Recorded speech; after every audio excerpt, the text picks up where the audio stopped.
Praise lord. ఎలా ఉన్నారు? ప్రభు నామమున మీ అందరికీ వందనాలు. ఈ రోజు మన దేవుడు మనకి ఇచ్చే వాగ్దానం ఏంటో చూద్దాం. కీర్తనల గ్రంథము 91 అధ్యాయము 7వ వచనం. Psalms chapter 91 verse 7.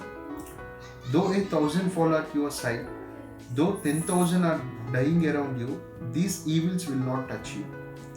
నీ ప్రక్కనను 1000 మంది పడినను, నీ కుడి పక్కను 10,000 మంది కూలినను అపాయము నీ యొద్దకు రాదు.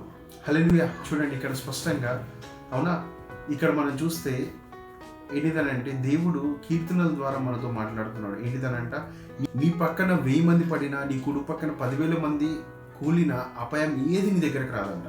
అంటే ఇక్కడ చూస్తే నీ కుడి పక్కన 10,000 మంది కూలిన అంటే అక్కడ ఎంతమంది నాశనం అవుతున్నా అపాయం మటుకి నీ దగ్గరికి రాదంట. అంటే ఒక్కోసారి మనకు అనిపిస్తుంటుంది, ఇప్పుడు చాలామంది అంటుంటారు కదా, వాళ్ళని అక్కడ యుద్ధం అవుతుంది, ఇక్కడ యుద్ధం అవుతుంది, వాళ్ళు వచ్చి వీళ్ళపైన బాంబులు వేస్తున్నారు, ఈ దాడులు చేస్తున్నారు, అవి చేస్తున్నారు, ఇదైపోతుంది, ప్రపంచం మొత్తం అలకల్లం అయిపోతుంది, ఇదైపోతుంది, మన లైఫ్ స్టైల్, మనం ఇంత బతకాలనుకుంటున్నాం, పోయి ఇలా యుద్ధాలకు చనిపోతామా, ఇది చనిపోతాం అన్న డౌట్స్ ఉండొచ్చేమో. కానీ దేవుడు ఇక్కడ ఒక మాట స్పష్టంగా చెప్తున్నాడు. ఏంటిదనంటే, నీ కుడి పక్కన 10,000 మంది కూలినా సరే, ఎంతమంది ఇదైపోయినా అపాయం మటుకి నీ దగ్గరికి రానివ్వడంట. అంటే ఆయన ఎప్పటికీ నిరంతరము నిన్ను కాపాడాలి అనే ఉద్దేశం ఆయనకి ఎప్పటికీ ఉంటుందంట. అందుకోసమే బైబిల్లో ఒక మాట ఉంటుంది, నిన్ను కాపాడువాడు కునుకడు నిద్రపోడంట. ఆయన ఎప్పటికీ మనల్ని కాపాడటానికి నిద్ర కూడా పోడంట.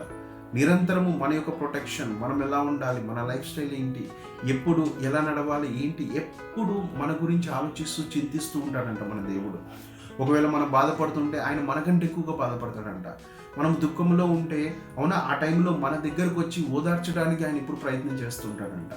అంటే ఇక్కడ మనం చూస్తే చూడండి, మనం అనుకుంటూ ఉంటాము ఒక్కోసారి, చాలామంది సహజంగా ఒక మాట అంటారు. ఏంటిదనంటే, నాకెవ్వరు లేరండి, నాకెవ్వరు లేరు సపోర్ట్ చేసేవాళ్ళు, ఏదన్నా సమస్య వచ్చిందా నాకెవ్వరు లేరు ఆదుకునేవాళ్ళు కదా. కానీ ఒక మాట మనం మర్చిపోతూ ఉంటాము, ఎవరు లేరు కాదండి, మనకి ఎప్పటికీ దేవుడు తోడున్నాడంట.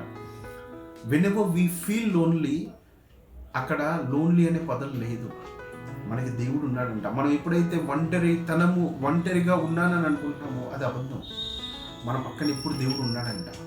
ఆయన చూస్తున్నాడంట, మన సమస్యలను చూస్తున్నాడంట, మనకి ఇబ్బందులను చూస్తున్నాడంట, అన్నిటిని చూస్తున్నాడంట. అందుకోసమే దేవుడు చెప్తున్నాడు, నో మ్యాటర్ వాట్, నీ కుడి పక్కన ఎంతమంది అన్నా కూలిపోని, ఎంతమంది అయినా నాశనం అవ్వని, నీకు మటుకి అపాయం దేవుడు రానివ్వడంట.